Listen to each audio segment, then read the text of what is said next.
ध्यान रहे इसमें हमें अवेलेबिलिटी पे इम्पोर्टेंस देना है, इस अमाउंट की अवेलेबिलिटी पे, इस पे कितने रिटर्न्स आए, कहाँ है, उस पे वो इसका प्रायोरिटी नहीं है। सर, इंश्योरेंस का टॉपिक लोग अक्सर इग्नोर करते हैं कि जरा सी कुछ घर में अगर मेडिकल इमरजेंसी होती है तो ये छोटा सा स्टेप है जो छोटा लगता है, लेकिन इसमें आप सर साल का एंड है तो टैक्स सेविंग इन्वेस्टमेंट में का रिव्यू करना कितना इम्पोर्टेंट है। Insurance is a must. और वैसे भी नीति आयोग की रिपोर्ट आई है 2025 की है विच सेज। जय हिंद दोस्तों, 2025 खत्म होने वाला है और इस साल का यह आपके पास आखिरी मौका है अपने फाइनेंशियल फ्यूचर को स्ट्रॉन्ग बनाने का। हर साल हम एक रेजोल्यूशन लेते हैं जिम जाने का, दुनिया घूमने का, मगर फाइनेंशियल प्लानिंग और फाइनेंशियल डिसीजन को लीस्ट प्रायोरिटी पे ही रखते हैं। आज हम बात करेंगे ऐसे फाइनेंशियल डिसीजन के बारे में जो हमें 2025 के खत्म होने से पहले ही जरूर ले लेने चाहिए, ताकि आपका नया साल बिना किसी मनी रिग्रेट के शुरू हो सके। इन एक्साइटेड चीजों को डिस्कस करने के लिए हमारे साथ जुड़ रहे हैं कर्नल संदीप महलवार, जो कि आर्मी वेटरन भी है और फाइनेंशियल एक्सपर्ट भी। Jai Hind sir, welcome to the show. Jai Hind Amita, and always good to be here. सबसे पहले तो मैं सर के बारे में बता दूं कि सर ने 1000 से ज्यादा इंडिविजुअल को फाइनेंशियल गोल को अचीव करने में मदद की है। अगर आपको फाइनेंशियल डिसीजन से और भी रिलेटेड कुछ इंफॉर्मेशन चाहिए तो हमारे चैनल को जरूर सब्सक्राइब कीजिए। इस तरह की वीडियो हम हमेशा लेकर आते हैं। सर साल खत्म होने वाला है, तो सबसे पहला हमें क्या कदम लेना चाहिए? क्या हमें मंथली बजट फिर से रिव्यू करना चाहिए? बिल्कुल अमिता, फाइनेंशियल बजट एक हेल्थ चेकअप की तरह होता है कि आपको अभी ईयर एंड आने वाला है, 2025 खत्म होने वाला है। बिल्कुल आपको अपना बजट का स्टॉक, अपने घर के खर्चे का, फाइनेंशियल बजट का स्टॉक टेकिंग करना चाहिए।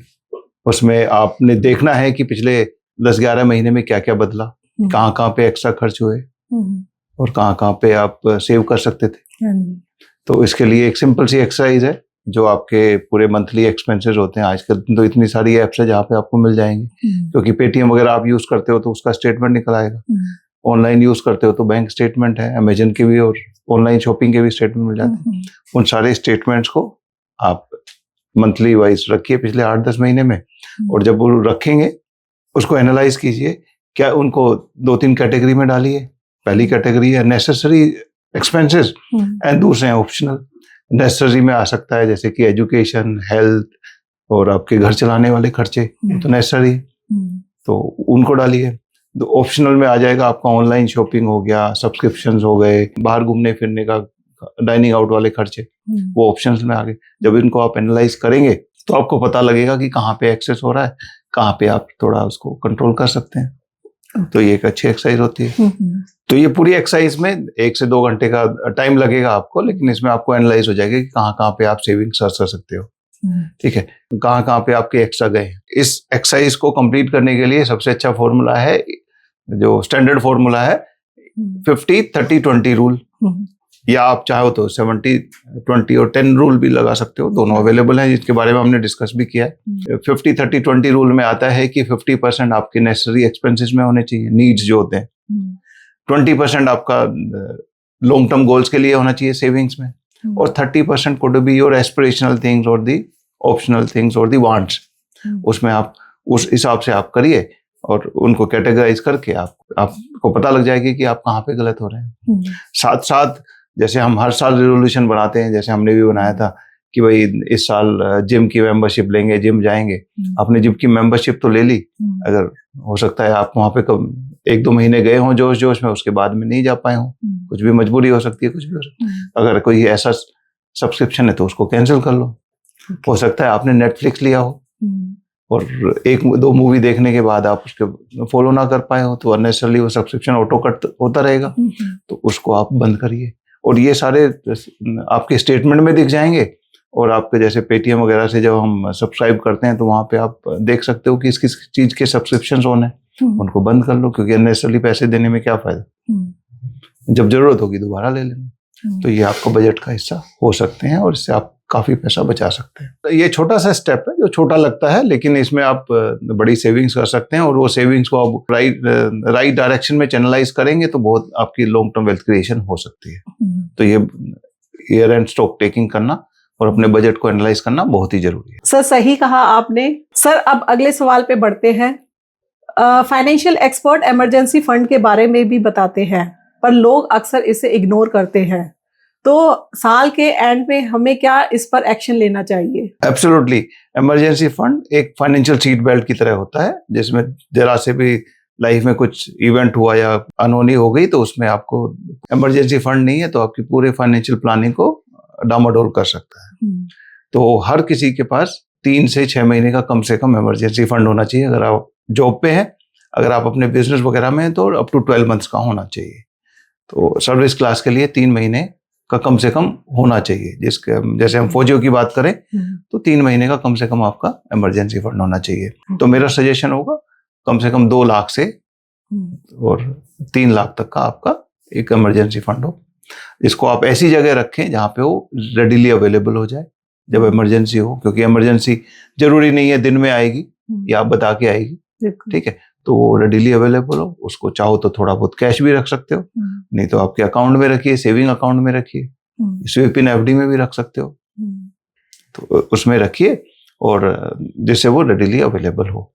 ध्यान रहे इसमें हमें अवेलेबिलिटी पे इंपॉर्टेंस देना है, इस अमाउंट की अवेलेबिलिटी पे, इस पे कितने रिटर्न्स आए, कहाँ है, उस पे वो इसका प्रायोरिटी नहीं होना चाहिए। पूरे साल में हो सकता है अपने कोई ऐसी इवेंट हुई हो या ऐसा खर्चा हुआ हो जहाँ से आपने इमरजेंसी फंड अगर निकाल लिया है, अगर ऐसा हुआ है तो ये टाइम है उसको रिप्लेनिश करने का। तो before making any other investment और any other expenditure for the year end bonus, या अभी आर्म फोर्सेस में तो आपको अभी एरियर्स आए हैं क्योंकि डीए बढ़ा है या इंक्रीमेंट हुआ है आपका, तो वो आए हैं, तो सबसे पहले इसको रिप्लेनिश कर लीजिए और तब आगे बढ़िए। उसके बाद इन्वेस्टमेंट का डिसीजन लीजिए। पहले इमरजेंसी फंड होना जरूरी है, क्योंकि लाइफ में मोस्ट इंपॉर्टेंट होता है, हर चीज हम करते हैं पीस ऑफ माइंड के लिए, और emergency fund is the basic essential to give you peace of mind. तो इसे रिप्लेनिश कर ले 2 से 3 लाख रुपए for the normal this thing. अगर आपका ज्यादा खर्चा होता है मंथली तो 5 लाख रुपए का आपके पास इमरजेंसी फंड होना चाहिए। बिल्कुल सही कहा सर आपने कि पीस ऑफ माइंड बहुत जरूरी है, हमारे पास इमरजेंसी कॉर्पस होना चाहिए। सर साल का एंड है तो टैक्स सेविंग इन्वेस्टमेंट में का रिव्यू करना कितना इम्पोर्टेंट है और लोग इस पे क्या गलतियां करते हैं? सही बात है अमिता, देखो टैक्स सेविंग बहुत इंपॉर्टेंट है, क्योंकि money saved is money earn. तो टैक्स सेविंग जरूर करना चाहिए, लेकिन कुछ जो चेंजेस हो रहे हैं वो भी आपको पता होना चाहिए। जैसे कि क्या हुआ है आज के दिन, न्यू टैक्स रेजिम है, ओल्ड टैक्स रेजिम है। तो टैक्स सेविंग इंस्ट्रूमेंट आपको तभी हेल्प करेंगे अगर आप ओल्ड टैक्स रेजिम में आते हैं। तो अपना चेक कर लें कि आपने पिछली बार से जो टैक्स भरा था वो ओल्ड टैक्स रेजिम में भरा था या न्यू में भरा था। क्योंकि न्यू टैक्स रेजिम में तो वैसे भी 12 लाख तक टैक्स फ्री हो गया है, और ओल्ड टैक्स रेजिम में अगर आपने ओल्ड टैक्स बेनिफिट्स का फायदा उठाना है तो आपको ओल्ड टैक्स रेजिम से टैक्स भरना पड़ेगा। तो मान लीजिए आपको अगर ओल्ड टैक्स रेजिम से टैक्स भरना है तो उसके लिए आप चेक कर लें कि उसमें जो इम्पोर्टेंट सेक्शन होते हैं, सेक्शन 80C है जिसमें 1.5 लाख तक की लिमिट होती है, तो उसका इन्वेस्टमेंट देख लें। लेकिन ध्यान रहे कि आप डुप्लीकेशन ना करें, डबल काउंटिंग ना करें, क्योंकि 80C में काउंट करने चलेंगे तो आपका पीएफ भी आता है, पीपीएफ भी आता है, डीएसओपी भी आता है, लाइफ इंश्योरेंस की इंस्टॉलमेंट भी आ जाती है। तो वो चेक कर लें। जैसे कि आर्मी में है तो आपको AGIF आ जाता है, तो उसमें टोटल 1.5 लाख की लिमिट है। अगर नहीं है तो आप इनमें से ऑप्शंस कोई चूज कर सकते हैं। अगर लास्ट मिनट पे चूज करना है तो आपको डीएसओपी या पीएफ सब्सक्रिप्शन में शायद दिक्कत होगी, और वैसे बेटर भी है कि आप ELSS जो इक्विटी लिंक्ड सेविंग स्कीम होते हैं, म्यूचुअल फंड होते हैं, उनको आप सब्सक्राइब कर लें, क्योंकि उनका लॉक इन पीरियड भी कुल 3 साल है और आपको इक्विटी का बेनिफिट भी मिल जाता है। तो वो चेक कर लें। दूसरा चेक करें कि आपने अगर हेल्थ इंश्योरेंस पे भी आपको 25,000 से 50,000 तक का टैक्स बेनिफिट मिल सकता है, तो है तो उसको आप टाइम से ले लें। तीसरा ये होता है कि हर ऑर्गेनाइजेशन बाय दिसंबर के आसपास आपसे मांग लेता है कि अगर आपके कोई HRA या कोई टैक्स सेविंग इंस्ट्रूमेंट आपने सेव किए हैं जहाँ पे आप जिसका आप एग्जेम्पशन लेना चाहते हो, तो उसका स्टेटमेंट बाय दिसंबर आपने देना पड़ता है। अदरवाइज वो आपको टैक्स आपका कट कर लेंगे और फिर आप उसको जब टैक्स फाइल करेंगे तब आप क्लेम करना पड़ेगा। तो उसको टाइम से ही प्लान कर ले। अगर आपने टैक्स सेव करना है तो उसको टाइम से प्लान करके आप डिसीजन भी तसल्ली से ले पाएंगे और फाइनेंशियली प्रूडेंस कर पाएंगे। नहीं तो लास्ट मिनट में अफरा तफरी में जनवरी फरवरी मार्च आ जाएगा फट से और आप कोई गलत डिसीजन लेंगे, तो उससे अच्छा टाइम से कर लें। और इसका इंडिकेशन आपको मिलेगा कि वेदर आप you are filing through the old tax regime और द न्यू टैक्स रजीम। तो ये कर लें और वाइज डिसीजन लेके अपना टैक्स बचा लें, क्योंकि टैक्स बचाना भी जरूरी है, क्योंकि पेनी सेव्ड इज पेनी अर्न। तो स्टॉक टेकिंग बिल्कुल करना चाहिए साल में एक बार। और and through this year and stock taking of the tax saving instrument it will ensure that you do the right tax saving, you create wealth for the long term, और इससे आपको नेक्स्ट ईयर का competition करने में, next year के tax saving plan करने में भी आसानी मिलेगी। तो बहुत जरूरी है, करना चाहिए। सही कहा आपने सर कि टैक्स बचाना भी तो पैसा कमाना ही होता है। अगर आप फाइनेंशियल डिसीजन मेकिंग में और बेहतर होना चाहते हैं तो आप हमारे चैनल को जरूर सब्सक्राइब करें। तो इस तरह की वीडियो हमारे चैनल पर आती रहती है। सर, इंश्योरेंस का टॉपिक लोग अक्सर इग्नोर करते हैं, तो साल के एंड में हमें इंश्योरेंस और नया पॉलिसी लेना जरूरी है? Absolutely Amita, insurance is a must. और वैसे भी नीति आयोग की रिपोर्ट आई है 2025 की है, विच सेज 30% इंडियंस के पास हेल्थ इंश्योरेंस है ही नहीं। तो 30% का मतलब है तकरीबन 40 से 45 करोड़ इंडियंस के पास हेल्थ इंश्योरेंस कवर ही नहीं है, वो किसी भी पॉलिसी से कवर्ड नहीं होते हैं। तो इट्स ए मस्ट है, क्योंकि मैंने देखा है कि जरा सी कुछ घर में अगर मेडिकल इमरजेंसी होती है तो आप के जो अच्छे इन्वेस्टमेंट है वो ऑफ ट्रैक हो जाते हैं, उनको अपना सेल ऑफ करना पड़ता है, क्योंकि जान बचाने के लिए वो इम्पोर्टेंट है। तो ऑफ ट्रैक हो जाता है, आपको पूरे का पूरा फाइनेंशियल प्लानिंग और लाइफ गोल्स डगमगा जाते हैं। तो एक मस्ट हैव है, तो उसमें चेक कर लें अगर आपका कोई कंपनी से कवर्ड है, अगर आप गवर्नमेंट जॉब में, आर्मी में है, तो आपको वहां से भी डिपार्टमेंट से हेल्थ इंश्योरेंस मिलता है, पर वो उसका चेक कर लें कि उसमें सब कुछ कवर्ड है। अगर आपने जॉब चेंज की है या अभी आप जॉब छोड़ दी है तो हेल्थ इंश्योरेंस कंपनी का तो आपके साथ चलेगा नहीं, तो आप हेल्थ इंश्योरेंस ले लें। और आपके मेंबर, घर में मेंबर होंगे जो कि हेल्थ इंश्योरेंस से नहीं कवर्ड है, उनको आप हेल्थ इंश्योरेंस लेना should be A important decision and should have, क्योंकि आजकल मेडिकल चीजें एडवांस हो रही हैं, खर्चे बढ़ रहे हैं, तो वो एक छोटा सा हेल्थ इंश्योरेंस आपको मदद करेगा इस चीज में, जिससे कि आपके जो इन्वेस्टमेंट है वो ट्रैक पे चलते रहेंगे और छोटी मोटी ऐसी उसमें वो डगमगाएंगे नहीं। तो ये रहा health insurance. Similarly life insurance which is also a must have, and तो आप अगर bread winner of the family हैं कि आप ही के भरोसे सबका चल रहा है, तो आपका कल को कुछ आपको हो गया तो वो फैमिली कहाँ जाएगी? तो इसके लिए लाइफ इंश्योरेंस होना मस्ट है, जो कि आपके 15 से 20 टाइम्स ऑफ ये एनुअल इनकम होना चाहिए। तो मान लीजिए आपका अगर ईयरली पैकेज 20 लाख है तो तकरीबन 3 करोड़ का आपका इंश्योरेंस होना चाहिए। जितना जल्दी ले लेंगे उतना अच्छा है, क्योंकि उसके प्रीमियम भी एक बार जो डिसाइड हो गए वही चलते हैं। तो ये दोनों मस्ट है। बिल्कुल। जैसे मैं अपना बताऊं तो मैंने अपना खुद का 3 करोड़ का इंश्योरेंस लिया हुआ है, और मेरे पास हेल्थ इंश्योरेंस है जिसमें हम 2 हस्बैंड वाइफ और दोनों बच्चे कवर्ड हैं, और 10 लाख का वो कवर है और अनलिमिटेड टॉपअप है। तो आप भी ले लेंगे तो अच्छा रहेगा, एंड इट्स ए मस्ट है।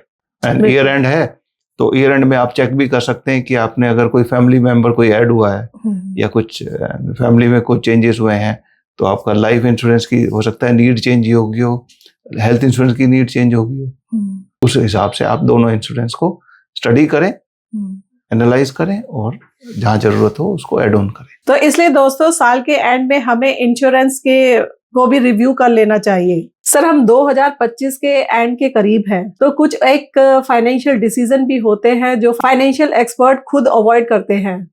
तो आपके अकॉर्डिंग ऐसी कौन सी गलतियां हैं जो हमें नहीं करनी चाहिए? बहुत अच्छा सवाल है अमिता।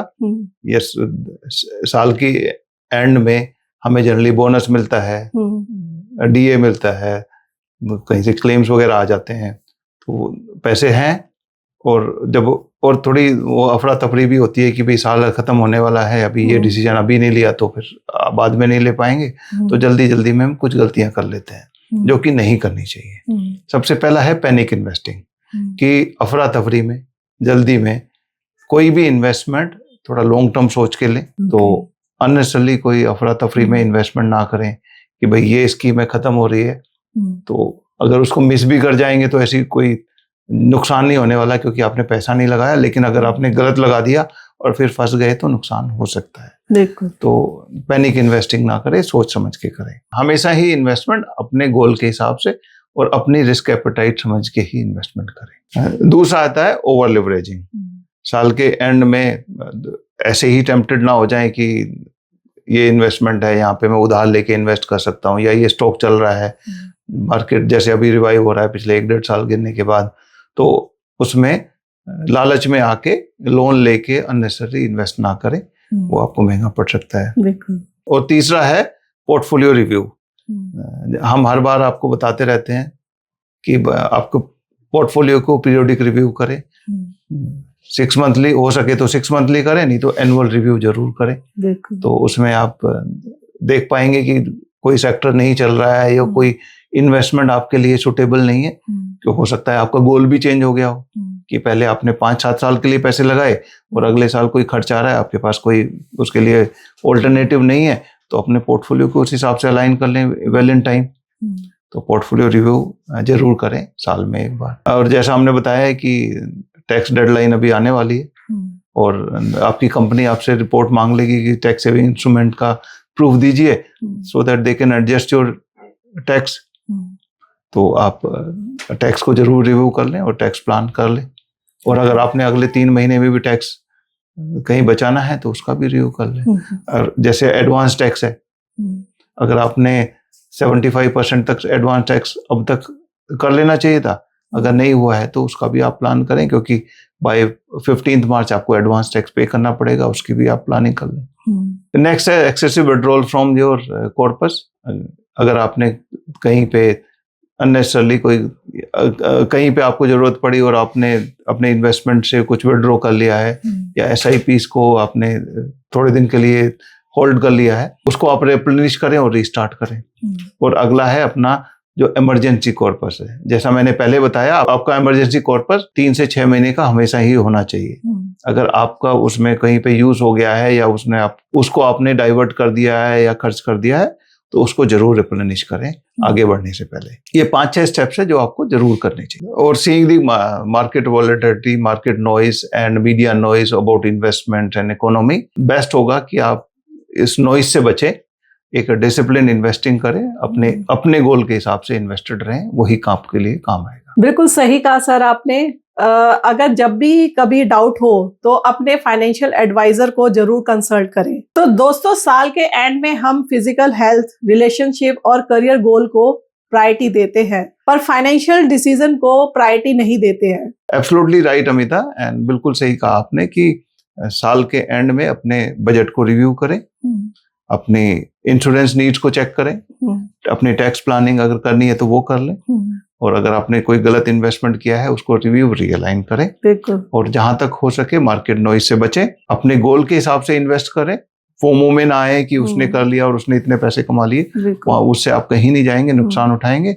और अपने गोल्स के हिसाब से इन्वेस्ट करें, टाइम टू टाइम रिव्यू करते हैं। अगर आपका पोर्टफोलियो है तो उसको भी रिव्यू करें, रियलाइन करें, और फाइनेंशियल इंडिपेंडेंस की तरफ तेज से आप आगे बढ़े। तो दोस्तों, अगर आपको हमारी ये वीडियो पसंद आई हो तो लाइक, शेयर और सब्सक्राइब करना ना भूलें। अगर इसके रिगार्डिंग कोई भी आपकी क्वेरी है तो नीचे हमें कमेंट सेक्शन में लिख के भेज सकते हैं और उसका आंसर हम जरूर करेंगे। जय Hind, plan smartly for a financially stress free 2026। Thank you. All the best, happy investing.